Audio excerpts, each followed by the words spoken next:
জাতিসংঘের ৮০তম অধিবেশনে যোগ দিতে অন্তর্বর্তীকালীন সরকারের প্রধান উপদেষ্টা ডক্টর মোহাম্মদ ইউনূস জামাত, বিএনপি, এনসিপি সহ কয়েকটি রাজনৈতিক দলের নেতাকর্মীদের সাথে নিয়ে যুক্তরাষ্ট্রে পৌঁছেছেন।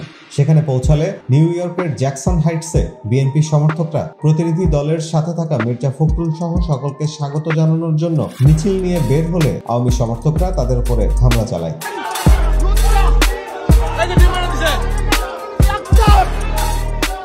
আওয়ামী লীগের নেতাকর্মীরা জাতিসংঘের অধিবেশনে যোগ দিতে যাওয়া বাংলাদেশের প্রতিনিধি দলের উপর এয়ারপোর্টেও হামলা চালানোর চেষ্টা করে। এনসিপি নেতা আক্তার হোসেনকে লক্ষ্য করে ডিম নিক্ষেপ করে আওয়ামী কর্মী। এ সময় তারা তাসনিম জারা সহ অন্যান্যদের অকথ্য ভাষায় গালাগালিও করে।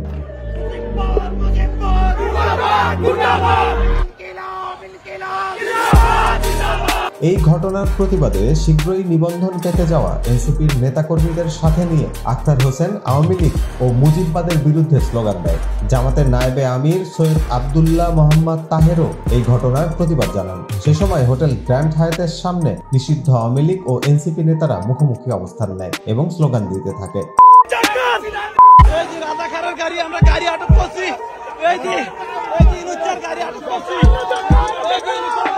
জ্যাকসন হাইটসে বিএনপির সমর্থক ও নেতাকর্মীদের ওপর বাংলাদেশের নিষিদ্ধ আওয়ামী লীগের সমর্থকদের অতর্কিত হামলার ঘটনায় কয়েক মুহূর্তের জন্য বিএনপির মিছিল থমকে গেলেও পরক্ষণেই তারা আবার দলবদ্ধ হয়ে আওয়ামী লীগের হামলা প্রতিহত করার চেষ্টা করে।